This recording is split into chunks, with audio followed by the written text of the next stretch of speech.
இந்த காலம் பொல்லாதது, உன்னை கர்த்தர் அழைக்கிறார்.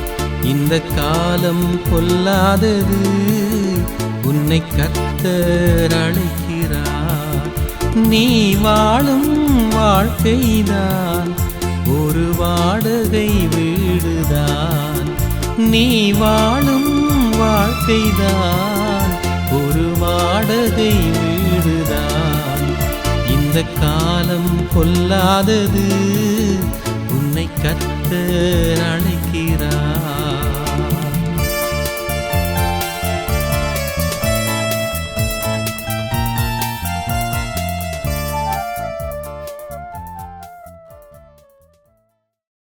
கர்த்தருக்குள் அன்பானவர்களே, அனுதினமும் கிறிஸ்துவுடன் தியான வேளைக்கு உங்களை அன்புடன் அழைக்கிறோம்.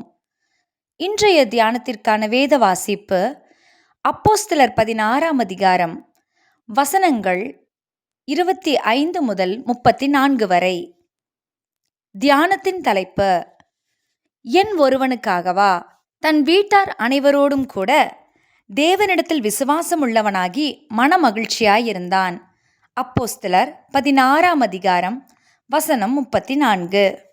சில சமயங்களில் கர்த்தருடைய வழிநடத்துதல்கள் நமக்கு ஆச்சரியமாகவும் நம்ப முடியாத அல்லது ஏற்றுக்கொள்ள முடியாததாகவும் இருக்கிறது.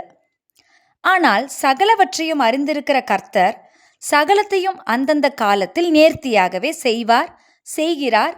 இதுவரையும் அப்படித்தான் செய்தார். பெரிய காரியங்களை எதிர்நோக்கும் போது நாம் ஏமாறும் வண்ணம் வேறொன்று நடக்கும்.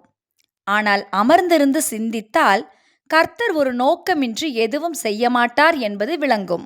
ஒரு சுவிசேஷ கூட்டம் ஒழுங்கு செய்யும் போது அநேகர் மனம் திரும்ப வேண்டும் என்று நாம் எதிர்பார்க்கிறோம்.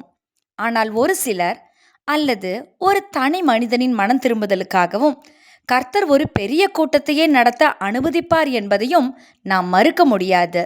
ஒரு பெண்ணுக்காக இயேசு யூதர் வெறுக்கின்ற சமாரியா நாட்டுக்குள் நடந்து சென்றாரே, ஒரு சகேயுவுக்காக எரிகோவின் வழியாக நடந்தார் அல்லவா? இப்படி எத்தனை!